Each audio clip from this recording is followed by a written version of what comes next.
Greetings, happy 2021. I'm Lisa Wood, and this is Hearthstone, the kitchen at Hearthstone, the home of the president at Davis and Elkins College. And today I'm going to be making one of our favorites, that's lemon garlic chicken. And if you add the capers at the end, you can call it chicken piccata, but we just call it lemon garlic chicken because we're not big capers fans. So we'll start with the lemons. Got to make the lemon juice first. You don't have to obviously use fresh lemons if you don't want to. You can always use prepared lemon juice. Just nice. I have them, so I'll use them. That's kind of my philosophy. It's a snowy day outside. You can see behind me. We're filming today. It's very snowy week here in Elkins, and we've got lots of icicles hanging behind me for your entertainment.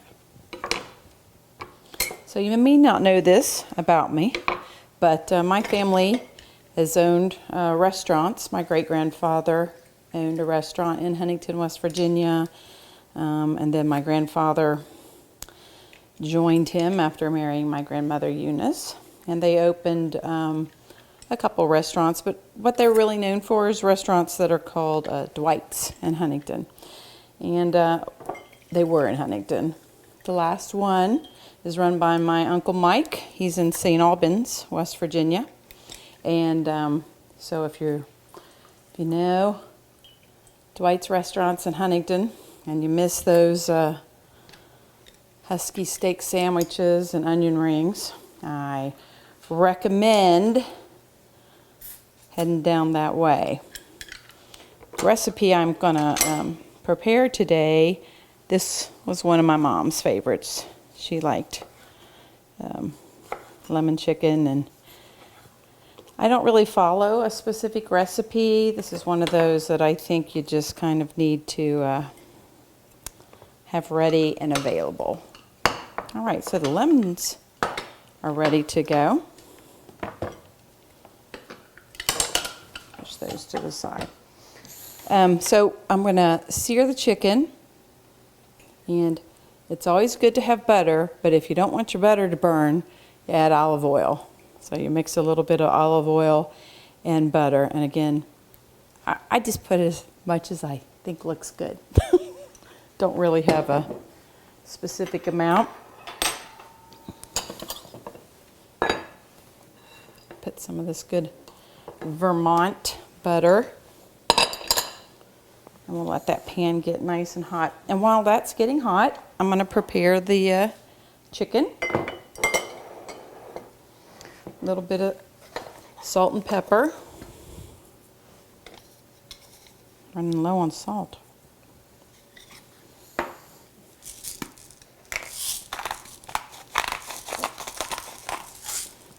All right, now I'm going to flip those over so I can salt and pepper both sides.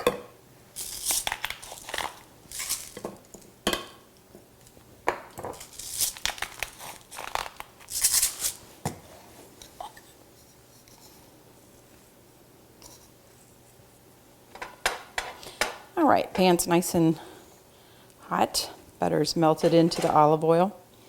So the chicken breasts were flattened to about 1/4 inch. I'll be honest, I cheated and bought the thin sliced chicken, which I highly recommend. And they don't need a lot of flour. They just need just a dusting of flour. Good for the chicken, even better for the sauce at the end.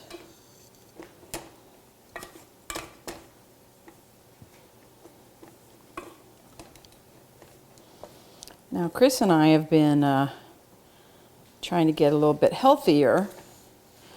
What else was there to do in 2020?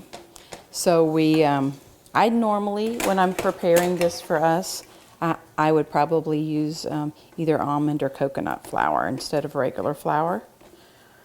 But I'm making it the old-fashioned way today in honor of my mom.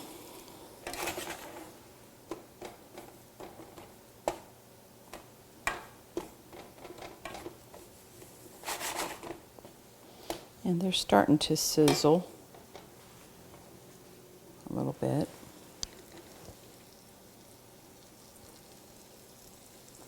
Oh yes, we can hear them starting to sizzle now.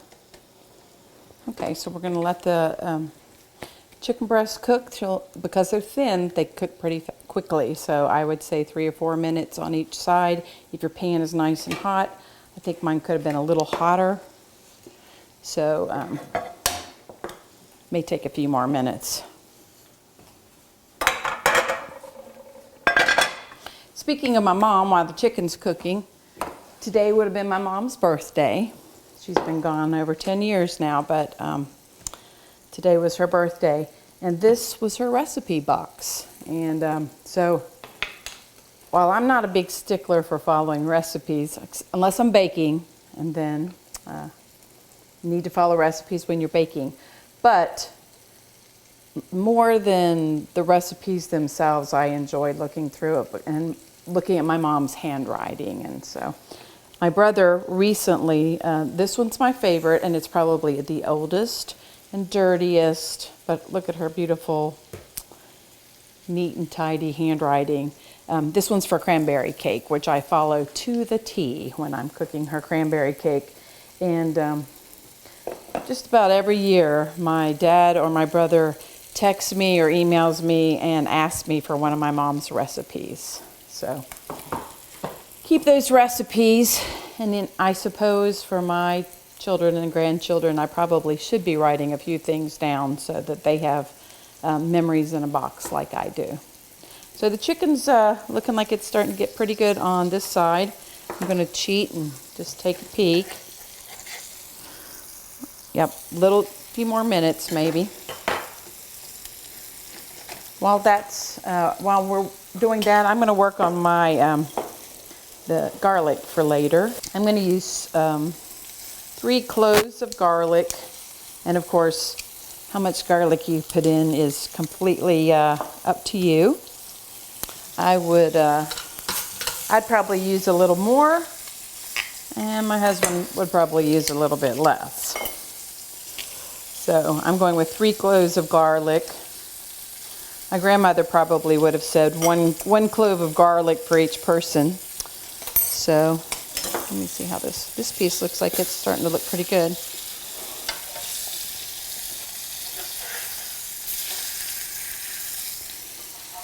Yep, that looks pretty good.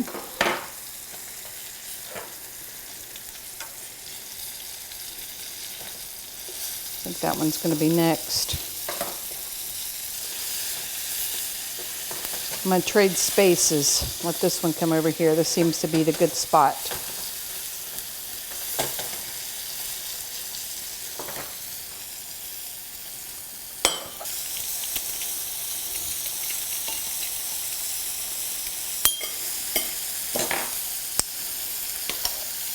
All right, we've got our garlic ready. Let's see if this one's ready.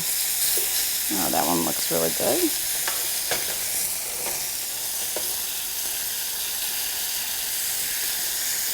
Okay.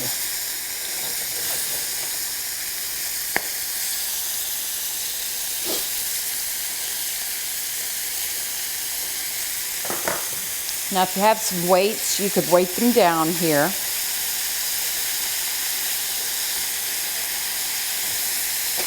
Don't have any handy, so I'm not going to do that one. Put a little teeny bit more salt. When I start making the sauce for the lemon chicken, I use unsalted chicken broth and regular white wine. You can use cooking wine, which is fine, but I like to remind everybody it's really salty. So if you're going to use cooking wine, then not as much salt. All right, I'm going to turn the heat down now so it doesn't burn. Let it cook for just a little bit. We're serving the lemon chicken today with rice and asparagus, but it's great on noodles and any other starch you want to eat it with. I love asparagus. Everybody doesn't. So long green beans or broccoli would be just as good. All right, it's, let me check it. Looking pretty good. Oh, this one looks perfect. This one needs to move over here. That one needs a little bit on that side. There we go, looking good. Okay, I think the chicken's ready. I'm going to turn the heat down a little teeny bit more because I'm going to add the garlic in just a minute and I don't want it to burn. So while I'm going to bring the chicken over to the plate to let it rest. All right, so the little brown bits, they're the best part. So don't want to, there's the big pieces, I'm going to take them out, but the little bits, they're good. All right, so I think I'm going to add a little bit more olive oil and butter to the pan.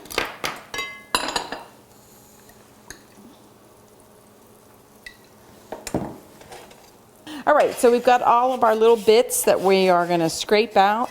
Butter and oil have melted, and we don't want to burn the garlic, so we're going to add the garlic first and saute it just for a minute or so. Just get it nice and brown. This one's about smell, so when it starts smelling good, you know you're ready. All right, and it's looking good. Okay, I'm going to glaze a little bit with white wine, and again, it's not about how much, it's about what looks good.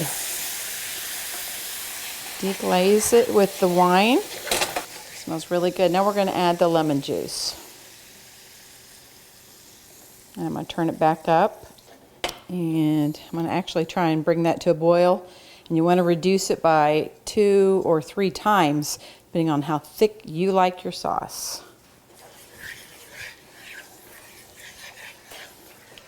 Now there wasn't a lot of flour on the chicken. So again, this is where if you like it really creamy, I could have added a little bit of flour while I was sauteing the garlic. I prefer mine to look more like a glaze than a creamy sauce. And so we want to now add the last ingredient really before we add the chicken and the lemon spack is chicken stock. So put it on high and we're going to let that reduce. And I can smell the wine cooking and I can smell the garlic. And the lemon gets really intense the more we reduce the glaze. So we'll let that reduce for a minute and then we'll make the glaze. So this is reduced by at least half. You just reduce it until it's the consistency that you like. And then I think it needs a little bit more lemon. So I'm gonna turn it down so it doesn't get too. Of course, I could always add a little wine and that would be perfectly fine. Peel coming out. A little extra lemon peel. Now you can really smell the lemon. Okay. Get all that good lemon off of there. It's smelling good. And see, you can see it's reduced down to more like a glaze now. And I'm going to put the chickens and these few pieces of lemon in here just to cook for just a second. Warm them back up so that they have the glaze on them. And then we'll grab the rice and the asparagus and you'll see what Chris is having for dinner tonight. Turn them over.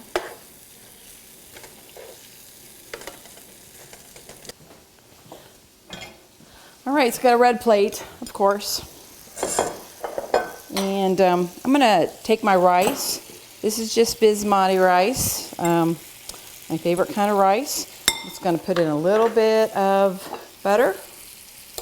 And I'm going to cheat and put in just a little bit of lemon juice too. So just to give that rice a little bit of lemon flavor. toss that butter and lemon. All right, I'm gonna grab my asparagus.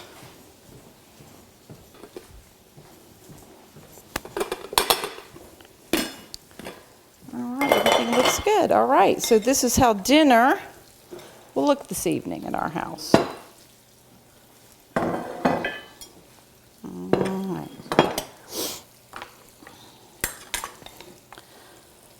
Serving of rice.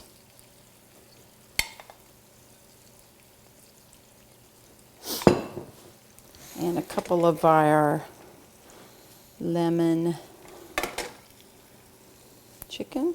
A couple slices of lemon.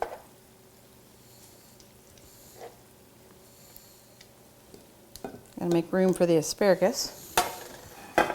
Asparagus.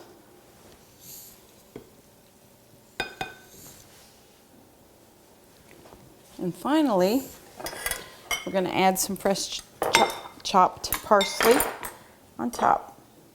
Now, variation that you could have done on this recipe, you could have put a little bit of half and half in that sauce, which I'm actually going to show you if you like. So here's a little bit of chopped parsley. And that's the finished product the way we usually eat it. But I'm going to show you, you could take your, I'm going to remove my chicken. I'll just set it on the, you could finish this off if you wanted to. You can add a little bit of half and half, and that makes it creamy, and you just whip that up. So if you like a more creamy lemon sauce, it's the same process, just put in a little bit of half and half at the end. If you like it really, really thick and a little bit dense, you could even add cream cheese, just plain Philadelphia cream cheese in place of the half and half. And if you like capers and you want to turn this into chicken piccata, add a few capers to your sauce right at the end, just so they get nice and warm.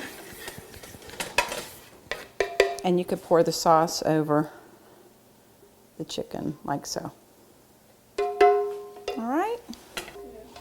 All right, so there you go. So, bon appetit. We love to hear from you about some of your favorite recipes, our D&E alumni and friends out there. So on social media, you can share your recipes or send them to us. You could contact Wendy Morgan, Director of Alumni Affairs at the college, to share them. And I hope you have a happy, healthy 2021.